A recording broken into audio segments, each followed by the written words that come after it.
queridos hermanos, a continuar con el... Sí, lo estoy esperando porque tengo que ponerse a los hermanos después que no vienen. Vamos a continuar con el Salmo 73 y le habíamos puesto como título a esta reflexión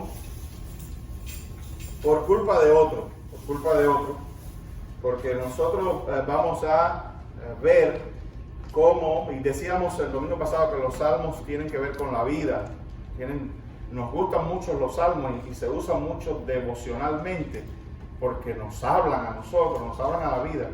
Y los salmos tienen, la palabra de Dios toda tiene estas características, pero los salmos en particular tienen una maravillosa manera de hablarnos de realidades, ¿no? De ubicarse en nuestras vidas y traer un mensaje a nuestro corazón. Y este Salmo 73 habla sobre, pudiéramos llamar esa duda que a veces nos asalta a los cristianos con respecto a cuando observamos que los impíos prosperan y les va bien en la vida y a nosotros no. Todo cristiano ha caído, yo digo una duda porque de hecho él lo ventila así, como una duda, como una especie de prueba tan seria que nosotros veíamos que en el versículo 2, yo no voy a leer el Salmo otra vez, vamos a caer, mejor dicho, donde lo dejamos. Entonces, ahora, él está hablando de, nosotros vimos hasta el versículo 7,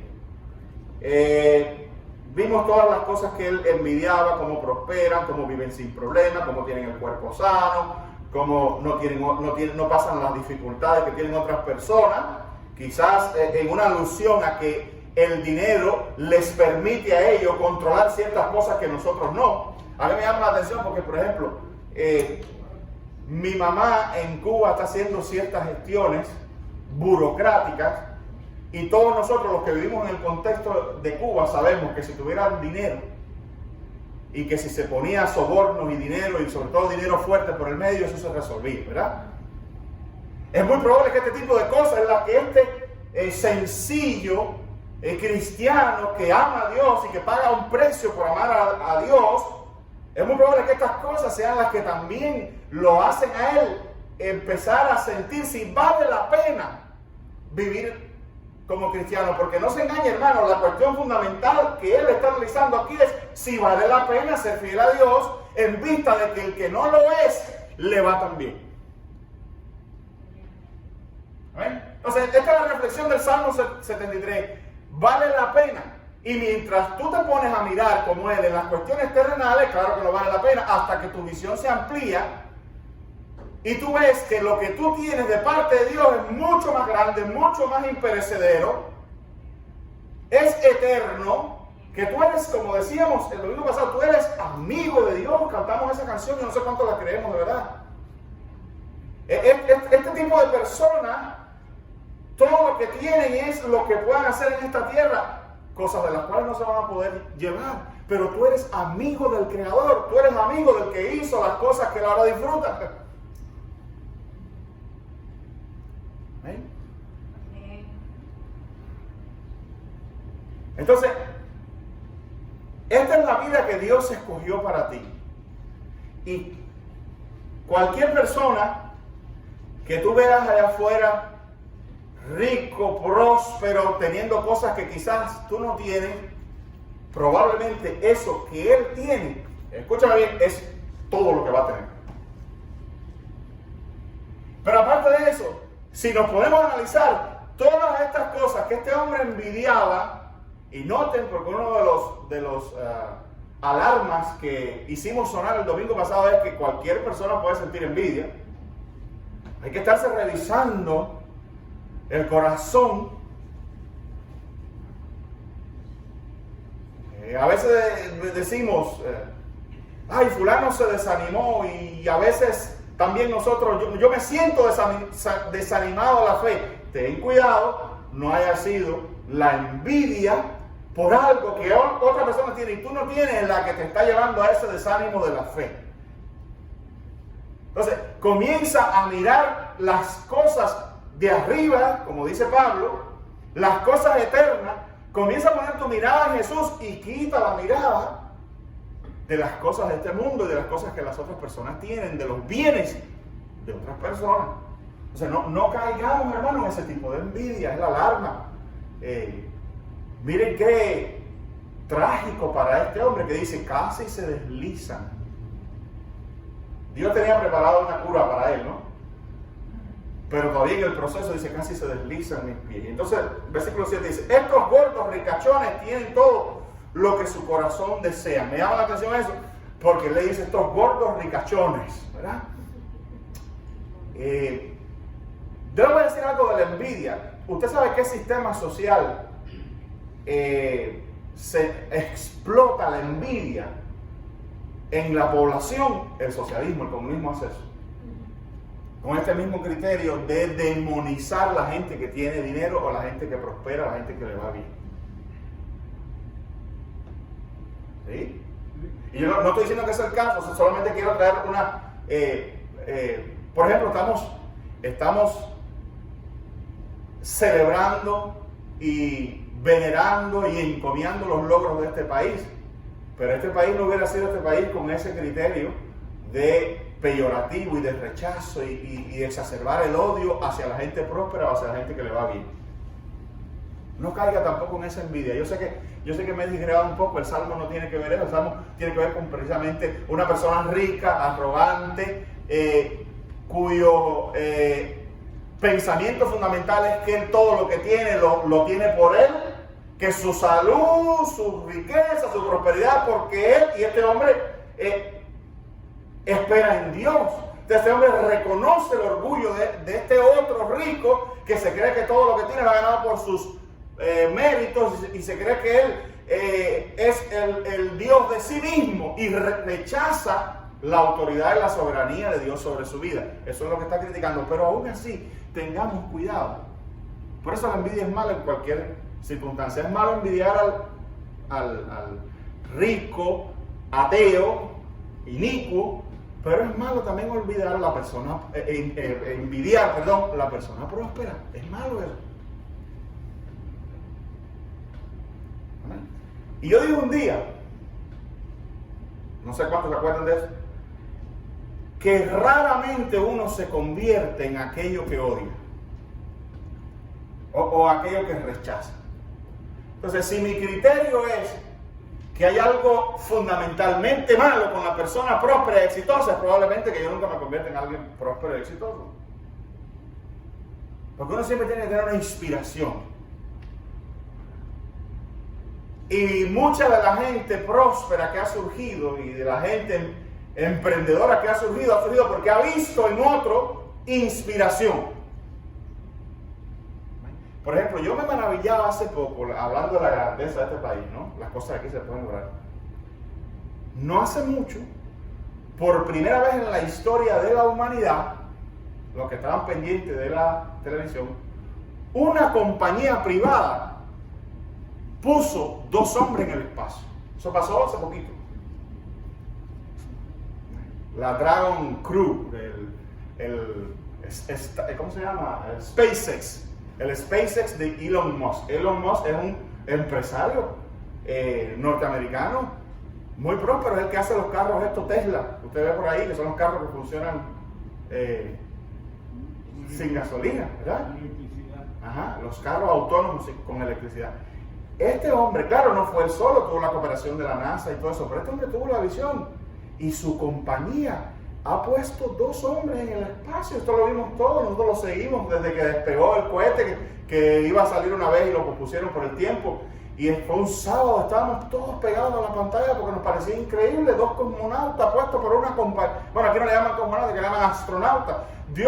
2 astronautas puestos por la empresa privada en el espacio, en la mismísima estación. Iban a llegar los 2 hombres ahí arriba. Entonces, ¿cómo se es una persona normal y se crece hacia eso? O se logra algo así. Entonces, probablemente Musk se inspiró en alguien. Y los que seguirán, la gente que y Moss va a quedar como inspiración para otros emprendedores. Y hablamos de cosas grandes y espectaculares como poner hombres en el espacio, pero hay cosas más sencillas como una empresa pequeña que puede servir de inspiración. Gente que empezó desde lo poco y fue creciendo. Entonces no estamos hablando aquí de la riqueza o del hombre próspero o rico como el objeto de nuestra envidia y de nuestro rezago. No, yo creo que todos nosotros podemos ser inspirados por los logros de otros y buscar nuestros propios logros. Yo creo que la crítica fundamental está en la riqueza, en el hombre rico, orgulloso, que se cree que él es Dios de sí mismo y que por el contrario, no es que no reconozca a Dios, sino que rechaza a Dios.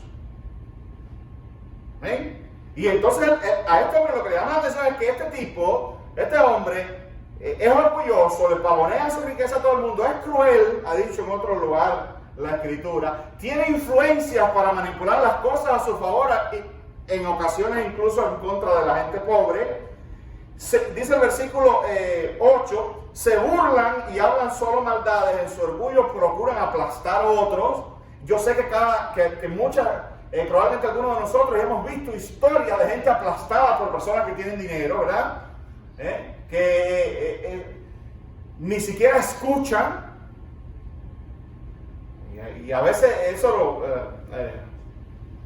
no me quiero meter ahí, pero hay ciertos líderes, hay ciertas personas que porque son adinerados no escuchan a nadie. Se cree que siempre tienen la razón y eso es muy peligroso. Ahora, la riqueza y la prosperidad desmedida y orgullosa pone a uno en esa ubicación donde uno se cree que uno siempre tiene la razón y que lo que uno dice y que lo que uno piensa es lo que es, y en eso se lleva por delante un montón de gente. Se lleva por delante las voluntades, los criterios, las vidas, las necesidades de otras personas que necesitan ser escuchadas y atendidas. Entonces a veces ser rico te lleva a ti una especie de desprecio por el que no lo es. Y una especie de dominancia. Entonces tú te sales con cosas que los demás no se pueden salir porque tú tienes cómo pagarlas. Y dice, se burlan, hablan solo maldades y en su orgullo procuran apartar a otros. Dice, aquí viene una cuestión seria. Se jactan contra los cielos mismos y sus palabras se pasean presuntuosas por toda la tierra. ¿Tú sabes lo que quiere decir eso? Eso está interesante. Eso quiere decir que él está viendo un tipo de persona que tiene la capacidad de imponer su criterio y que la gente lo escuche aún en contra de Dios mismo. Dígame si no estamos viviendo esos tiempos. Dice, sus palabras recorren la tierra. ¿Cuántas ideas y cuántos criterios de gente orgullosa que porque tiene 4 o 5 pesos y puede controlar los medios de difusión masiva, lanzan posturas y criterios aún sobre Dios mismo por toda la tierra y la gente le hace caso? Es verdad, tiene razón, pues si lo digo él tiene que ser cierto. ¿Cuánta gente en su tremendo orgullo se sienta pontificialmente en una silla delante de una universidad, delante de la televisión, a hablar lo que ellos piensan que es la vida, que es la existencia, y a hablar muchas veces en contra de Dios mismo? Y todo el mundo lo oye. ¿Verdad? Y sus palabras llegan por todo el planeta. Y es repetida por todo el planeta. Y es publicada en los libros. ¿Eso es lo que quiere decir eso? Sus palabras se pasean por toda la tierra. Es como si el hombre del Salmo 73, poniéndolo en contexto, dijera, caramba, qué trabajo nos cuesta a nosotros, ¿verdad? Hablar la palabra de Dios y que sea la palabra de Dios la que corra por los medios de difusión masiva. Y sin embargo, esta gente que es fácil, lanzan sus criterios mentirosos, algunos que ni siquiera admiten un análisis serio, y la gente los cree. Y la gente dice, no, pues tú viste lo que dijo fulano de tal. Y tú los ves hasta con su lenguaje corporal, con su cinismo, con su disfrazado de educación, disfrazado de no sé cuántos másteres y doctorados, y se ponen a decir y hablar de cosas pertinentes al ser humano, a la humanidad, a soluciones de problemas, pero que en sí van en contra de lo que es más contrario a lo que Dios dice, y es más lo que ellos quieren decir, su criterio. Ya sea científico, no quiero que nadie vaya a pensar, bueno, ¿a qué se referirá? Me refiero a todo, desde el punto de vista científico, desde el punto de vista filosófico, desde el punto de vista social. Imponen sus criterios y sus palabras corren. Por ejemplo, quieres tú, y yo no me quiero meter ahí, pero lo tengo que decir. Una televisora como la CNN. Y detrás de la CNN está el criterio de sus dos grandes fundadores y padres de la CNN, Ted Turner y Jane Fonda. Son los dos de las mentes más liberales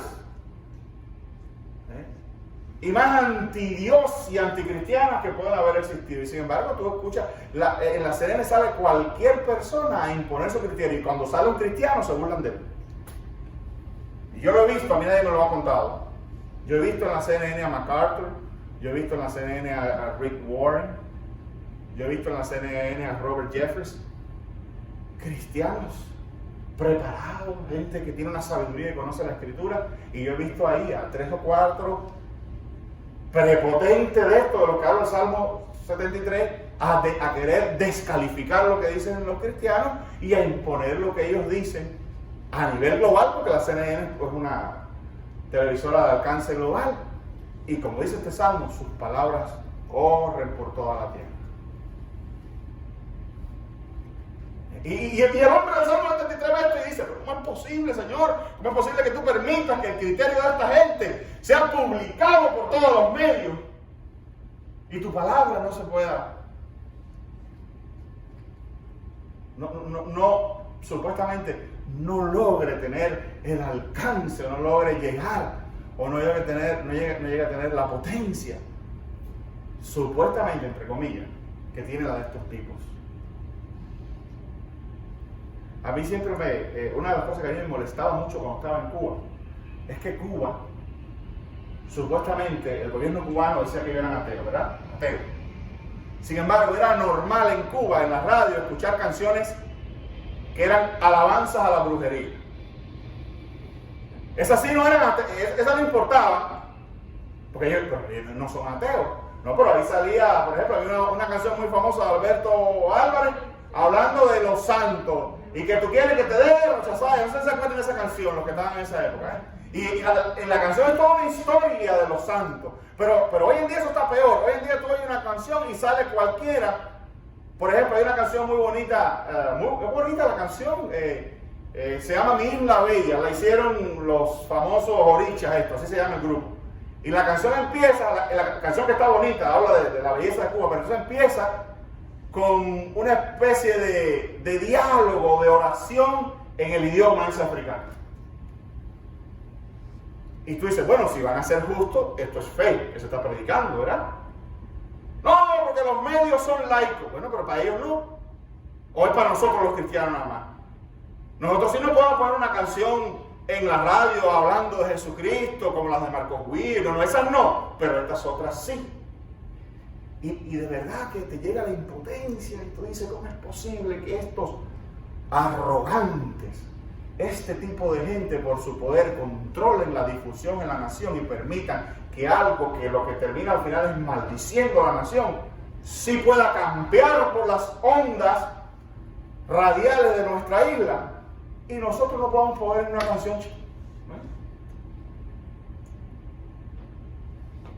Amén. Por ejemplo,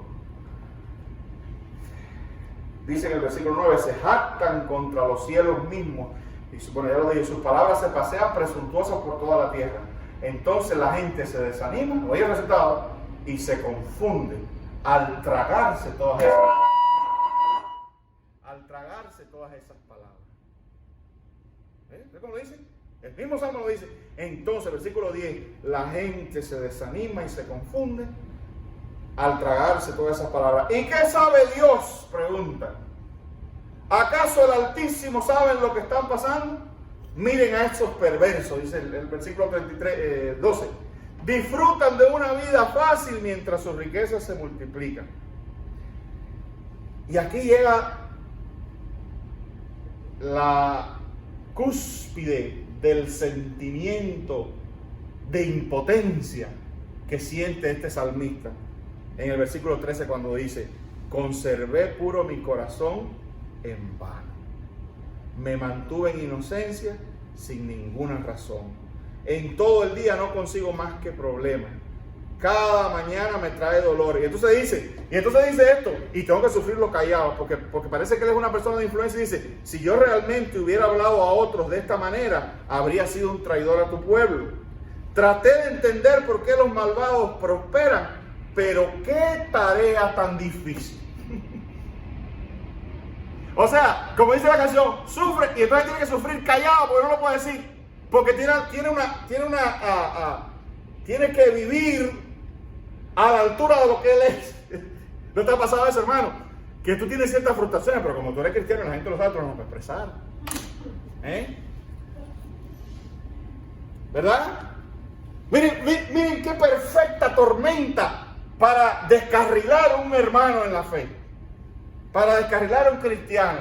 Te digo esto porque estos no son los problemas de Asaf, el escritor del Salmo. Estos son los problemas tuyos y míos.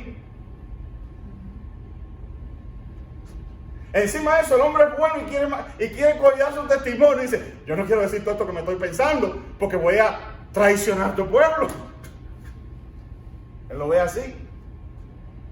Y a veces como cristianos no podemos, en los marcos familiares y otras cosas, hablar de nuestras frustraciones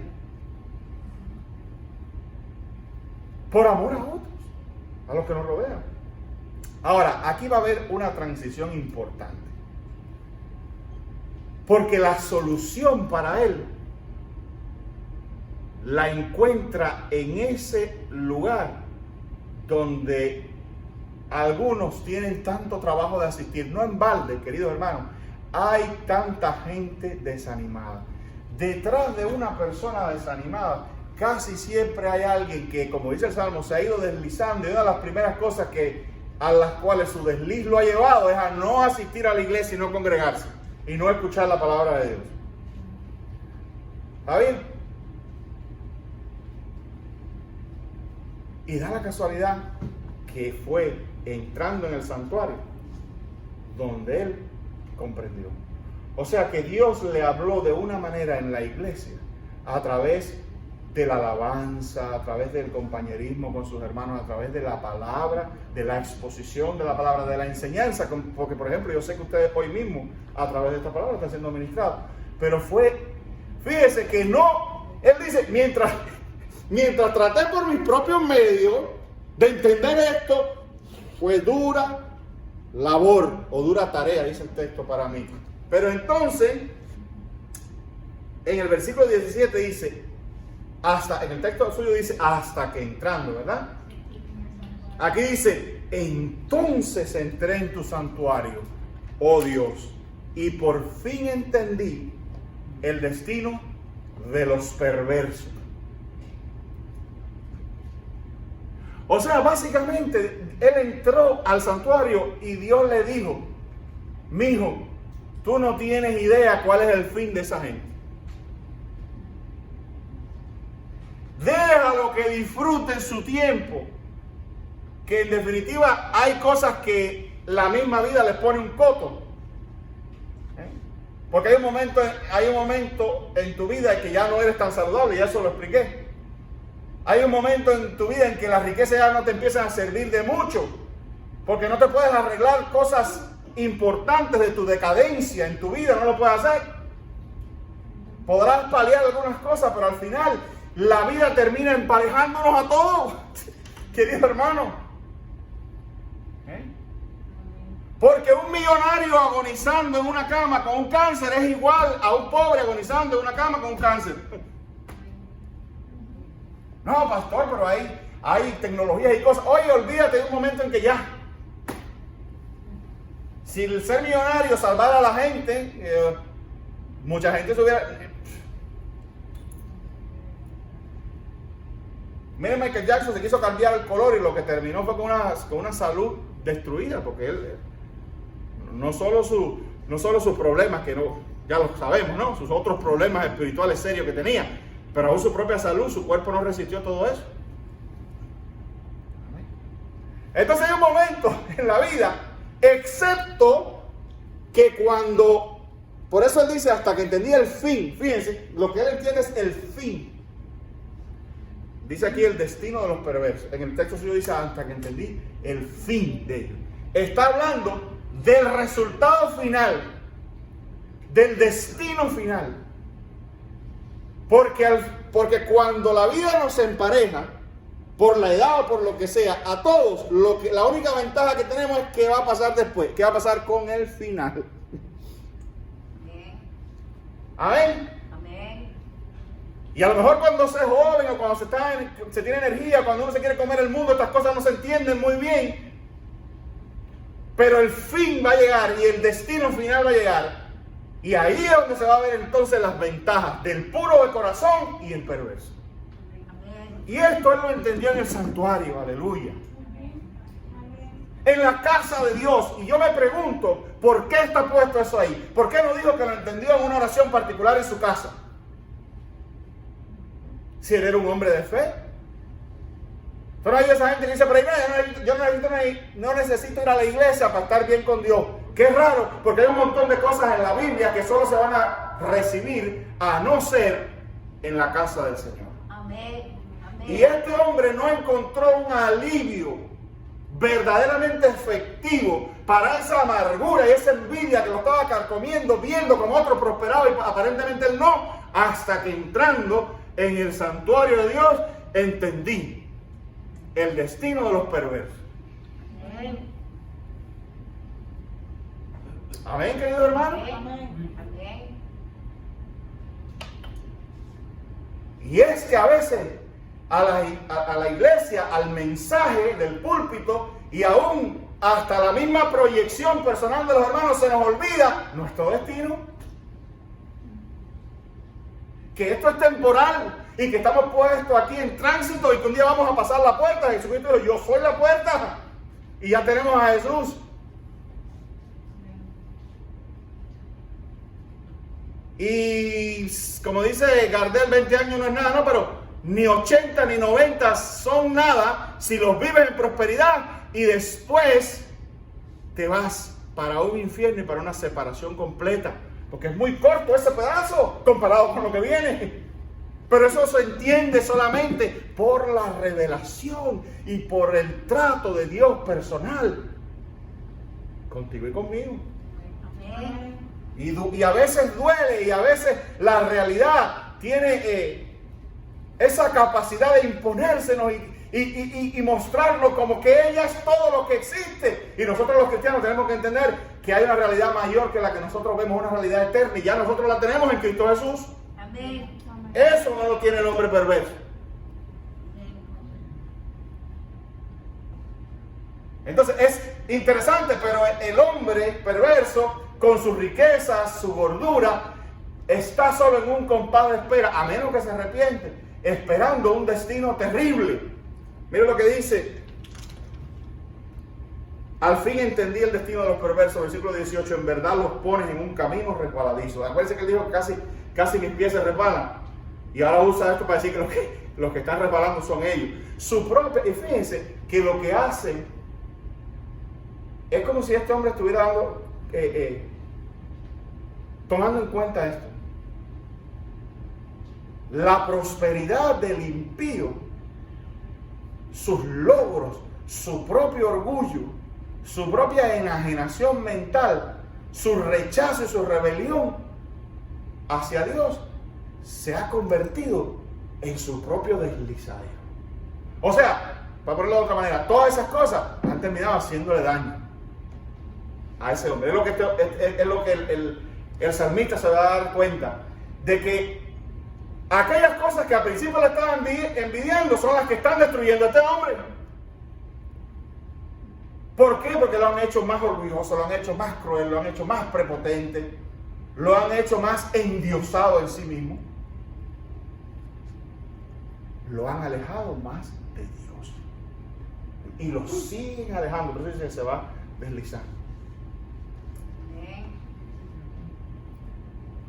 Por eso a veces tú ves gente poderosa y rica que tú dices, caramba, van de una corrupción en otra, de un desastre a otro. Y tú los ves que se van perdiendo y se van envileciendo más en la vida y más y más. Y mientras más tienen, peores se ponen. Y tú dices, mientras más tienen, en vez de ser más agradecidos, más misericordiosos, no todos los casos, pero bueno, para los efectos de la generalidad que ha afectado a este hombre. Amén. Dice, en verdad, y este es el fin de ellos, en verdad los pones en caminos resbaladizos y haces que se deslicen por el precipicio hacia su ruina. Este es el final. Al principio no hay ruina en ellos, este es el final de ellos. Al instante quedan destruidos, totalmente consumidos por terrores. ¿Tú sabes lo que quiere decir eso? Que esta gente prepotente, esto fue una visión que él recibió, que esta gente prepotente que se creen los dueños del universo, un día van a sufrir, que esta gente no tiene miedo a nadie porque se cree que todo lo pueden controlar, un día van a ser carcomidos hasta los huesos de terror cuando se encuentren con su destino final. Porque ahora el plano del asunto cambió. Ya no es la tierra donde parece que ellos lo tienen todo controlado. Ahora el plano es el plano espiritual del juicio final, de la rendición de cuentas final. Esto es lo que él ha entendido. ¿Amén? Y dice que ese día terror van a ser llenos de terror. Por eso la Biblia dice que ante él toda rodilla, ¿verdad?, se doblará.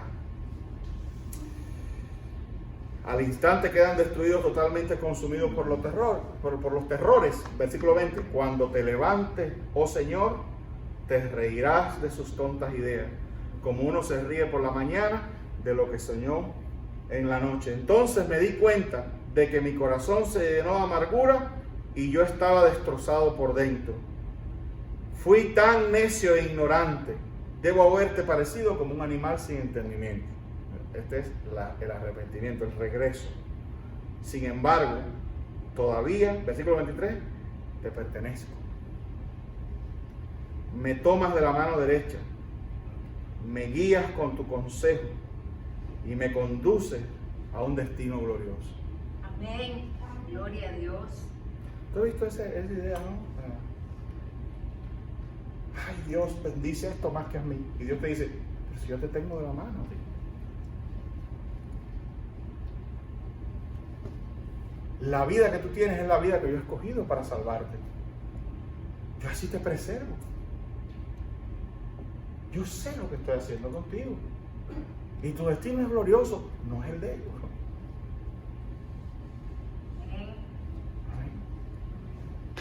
Cuando hablaba el miércoles sobre el Apocalipsis, hablaba de esta escena donde Cristo en el capítulo 1 es mostrado casi como un guerrero, dice que con ojos refulgentes, con cabello blanco, con pies de bronce bruñido. Ya no es aquel cordero, no, ya era la imagen. Juan se estaba tropezando, estaba teniendo un cambio de paradigma y estaba viendo ahora el Cristo en gloria, el guerrero, que el león de la tribu de Judá. Y pudiera cualquiera asustarse con esa imagen, y sin embargo el Señor le pone la mano arriba a Juan y le dice, no temas, como diciéndole, no temas, esto no es contigo. No temas, yo sigo siendo el que tú conociste, yo sigo siendo tu Dios, yo te tengo de la mano. Entonces sintamos eso hoy, hermanos, no temas. Amén, querido hermano. Fui tan necio e ignorante de haberte parecido. Sin embargo, todavía te pertenezco. Me tomas de la mano derecha, me guías con tu consejo y me conduces a un destino glorioso. ¿A quién tengo en los cielos sino a ti? Amén. Gloria a Dios. Sería bueno preguntarle un día a todos estos que salen por ahí. Es decir, ¿y a quién tienes tú en los cielos? ¿Qué garantía tienes tú? A ver, sí, tú tendrás socio en la Corte Suprema, tendrás socio aquí, tendrás socio allá, y en el cielo, donde todo es perfecto, donde está el Señor santo, incorruptible e insobornable, a ese acceso donde todo se puede, donde solamente se puede ir de su mano, de la mano de Cristo, como dice ahí. ¿A quién te va a meter ahí arriba a ti? ¿Quién te va a meter ahí arriba a ti? Versículo 25. ¿A quién tengo yo en los cielos sino a ti? Y fuera de ti, nada deseo en la tierra. Amén. Fuera de ti, nada deseo en la tierra. Mi carne y mi corazón desfallecen y van a desfallecer, mas la roca de mi corazón y mi porción es Dios para siempre. Porque aquí los que se alejan de ti perecerán. Acuérdate que por ahí empezó él a deslizarse y dijo, déjame meter la patica adentro. Déjame, como el cuento que le hice usted una vez, déjame ponerme en el quicio. Amén. Porque aquí los que se alejan de ti perecerán y tú destruirás a todo aquel que de ti se aparta. Pero en cuanto a mí, el acercarme a Dios es el bien. He puesto en Jehová el Señor mi esperanza para contar todas tus obras.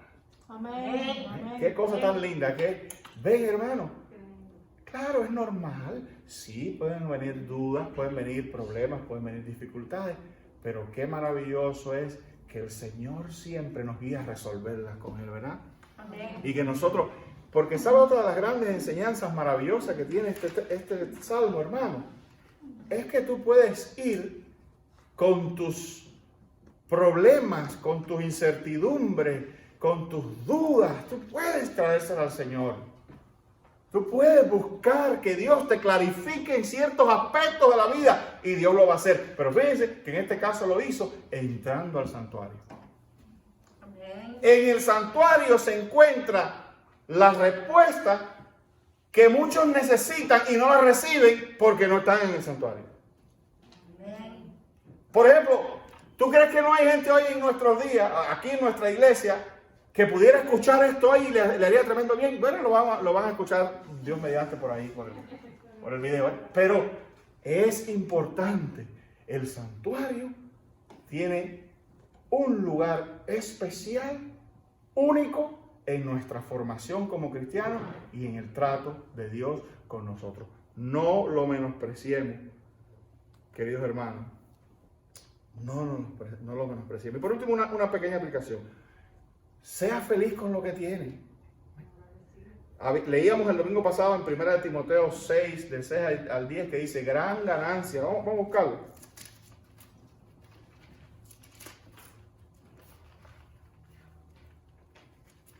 Primera de Timoteo 6,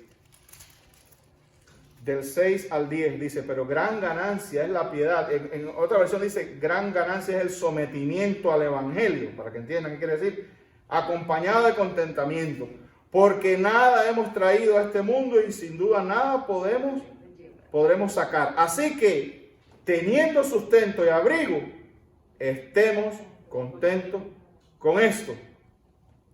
Y fíjense lo que dice, hablando del Salmo 73 de ese final, porque los que quieren enriquecerse caen en tentación y en lazo de muchas codicias necias y dañosas, que hunden a los hombres en destrucción y perdición. Como terminó es. Hay otro texto, Mateo 11, 29. Dice así, por cierto, este texto me lo recordaba la hermana Cristina el domingo pasado.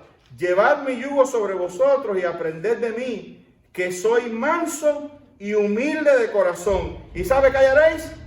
Descanso para vuestras almas. ¿Sabe cuál es la respuesta a esto? La respuesta a esto es, ¿cómo se puede ser humilde? ¿Te acuerdas que hablamos de eso? Y la envidia es lo opuesto a la humildad, ¿verdad? ¿Cómo se puede ser humilde? Y yo decía que ¿cómo decir? Es delicado la cuestión de la humildad, porque cuando tú dices, ay, qué humilde yo soy, ahí mismo perdiste la humildad. Y hay gente que lamentablemente hace eso. Hay gente que tú lo ves. Incluso hay gente que se disfrazan de humildad, se visten muy humildes, manejan el carro más humilde, hablan en poses y con tonos muy humildes para que la gente diga, ay, el hermano. Y yo he visto hermanos que caen en esa trampa. Hay hermanos que dicen, ay, el hermano Flor es tan humilde. ¿Por qué? No lo has visto, él habla así. La humildad es esa cualidad en que cuando ya tú te sientes, soy humilde, ¿ya lo perdiste? Es una autoglorificación con la humildad.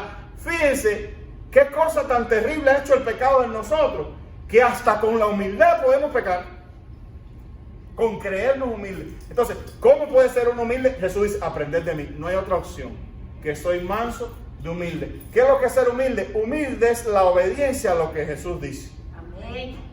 Amén. ¿Ay? Si Jesús dice, ninguno tenga más alto concepto de sí que el que debe tener, sino que piense de sí con cordura. Ya, humildad es que yo no ando por ahí diciendo demasiadas cosas sobre mí. De hecho, el cristiano no debía hablar mucho sobre sí. El cristiano puede decir ciertos logros, mira, yo hice este, pero cuando un cristiano totalmente es una promoción de sí mismo, ya hay algo raro ahí. En Apocalipsis también, creo, bueno, no es Apocalipsis, creo que es Santiago, se dice también, tú no digas, yo voy a hacer y voy a hacer aquello y voy a ir a aquel lugar, si el Señor quiere, dice la Escritura. Sí, eso es humildad. Decir, bueno, Señor, yo quisiera, pero tengo este deseo, pero prospera lo que voy a hacer. Y por último el texto, Santiago 4:6. Pero Él da mayor gracia. Por eso dice, Dios resiste a los soberbios. Miren qué bonita manera de terminar. Dios resiste a la gente del Salmo 73, al rico, y da gracia a los humildes. ¿Y quiénes son los humildes? Los que obedecen a Jesús. Los que hacen simple y llanamente, actúan en consonancia a como Cristo hubiera actuado. Amén, hermanos, que Dios nos bendiga, queridos. Vamos a terminar cantando, como lo hacemos.